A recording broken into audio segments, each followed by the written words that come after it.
Where does the drop end? And where does the ocean begin? A drop of water is small, separate, distinct. The ocean is vast, seemingly endless. Surely there must be some point, some moment, where one becomes the other. But look closely, and you begin to realize there's no such line. The more you look, the harder it is to find. The border blurs, the line slips away. Is it when the drop touches the surface? When it dissolves? Or was it never separate to begin with? These are peculiar questions, uncomfortable ones, perhaps. Where do you end? And where does the world begin? Is the skin a boundary or a bridge? Are you a thing or a happening? What it means to be a drop that was never really apart from the sea? But if you were never apart, then who are you? And what is this I that you keep referring to?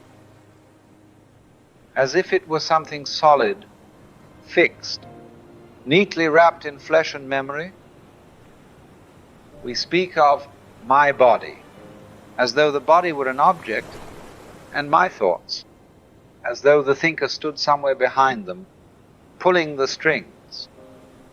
But search for that self, the one who owns, who controls, who decides, and it slips quietly through your fingers. You find sensations, you find images, memories, desires. But the owner, always just a little further back, like chasing your own shadow in the fog. And so perhaps the drop was never the question. Perhaps the question was always whether there ever was a you that stood apart to ask it. We imagine the ocean is out there and the drop is in here. But maybe what you are is not a drop at all, nor even a wave, but the entire movement of water itself, rippling, folding, rising for a time, and then falling back into stillness. Not lost, not gone, just no longer pretending to be separate. Now I'm sure that most of you know the old story about the astronaut who went far out into space and was asked on his return whether he had been to heaven and seen God, and he said yes. So they said to him, well, what about God? And he said, she is black. And although this is a very well-known and well-worn story, it is very profound, because what it's doing is shaking loose the image, the idea that God is a white-bearded man on a cloud sitting in judgment, watching you as if you were some kind of a naughty child. That God, the one you were probably taught in Sunday school, is a cultural relic, a projection of ancient patriarchy. The God who demands, punishes, rewards, that's not God. That's just a myth we've mistaken for the mystery. I knew a monk who began life as an atheist.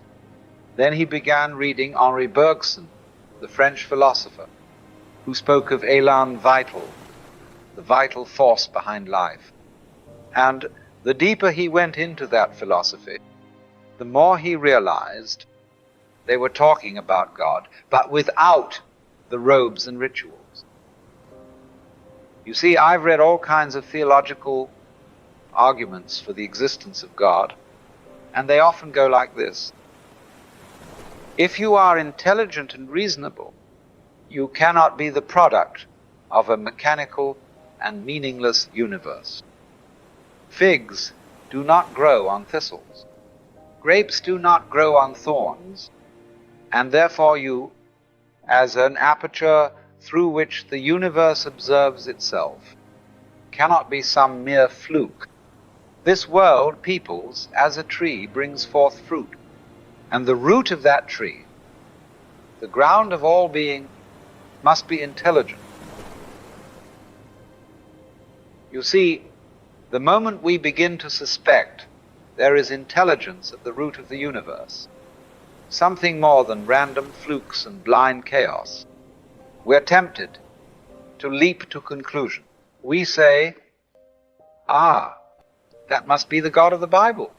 And suddenly we're back with the old gentleman in the sky, robes flowing, eyes blazing, sitting upon a cosmic throne. But that, I would suggest, is rather like mistaking the menu for the meal, or confusing a finger pointing at the moon for the moon itself. The trouble is not that this image exists, but that we've come to believe it is God, rather than a poetic attempt to describe what cannot be contained in any image. And of course, this God, this heavenly bureaucrat, comes with rules, expectations, keeps a great invisible record with your name on it. He rewards the good, punishes the bad, and watches everything like a celestial surveillance system. Now, that kind of God may have served a purpose once, like training wheels on a bicycle. But we've mistaken the training wheels for the ride itself. The reality, the true ground of being, is far subtler. It doesn't hand down commandments carved in stone. It whispers through the wind, hums in the silence between your thoughts, and reflects back at you every time you ask, "Who am I?" And so, if you imagine God as something out there aloof and separate, perhaps it's time to look again. Because the God you're searching for may be the one doing the searching. Now, the curious thing about all of this is that the more seriously you begin to inquire, the more you find the boundaries between you and the universe begin to blur. You start to wonder, where precisely do you end and the rest of the world begin? Is it the skin? But the air flows in and out of your lungs. Is that not part of you? Is it the thoughts? But where do they come from? You see, we've all been taught, quite convincingly, that we are drops in the ocean, small, separate, fragile, at best lucky to be here, at worst meaningless specks floating in a cold, indifferent cosmos. But that, you must realize, is simply a metaphor, and a rather limited one at that. You are not a drop in the ocean. You are the entire ocean in a drop. In other words, what you call you is not a thing trapped inside a bag of skin. It is the universe playing, experimenting, exploring itself from a particular angle. Through your eyes it sees. Through your heart it feels. Through your hands it creates and destroys and rebuilds again. The idea that you are something other than the totality, a spectator in the stands, rather than a dancer in the performance, is the grand illusion, the cosmic joke. And the punchline is this: you were never separate. You were never alone. You are not looking at God. You are looking as God, just for a while, forgetting who you really are, so you could have the joy of remembering. Let's try something quite playful. If your image of God still resembles a patriarch with a white beard, floating somewhere above the clouds, with a booming voice and a list of moral infractions, perhaps it's time to invert the whole thing. Imagine instead God as a woman, and not just a woman, but a mother, and not just a mother, but a mystery, black, not white, silent, not shouting, not a radiant blaze, but a womb of infinite darkness from which all stars are born. You see, for far too long we've confused light with truth, and darkness with ignorance. But isn't it in the dark that seeds grow? Isn't it in silence that the soul begins to hear? So imagine God, not enthroned above, but rooted deep below. Not a king dispensing laws, but the source from which Law and lawlessness both arise. And this isn't to say that God is female or male, or anything in between. That would be like assigning a gender to gravity. God is not a person at all, you see. God is the process behind persons. The unfolding, the breathing in and out of existence. We get caught, terribly caught, in these images. Golden thrones, heavenly choirs, and someone keeping score. But images are only meant to point, not to imprison. So, if your God is always talking, maybe listen for the silence. If your God is always shining, try looking into the dark, because it may just be that the light you're chasing is only visible because of the darkness surrounding it. And it is from this fertile, unfathomable unknown that all things, including you, come forth. So, where does this leave us?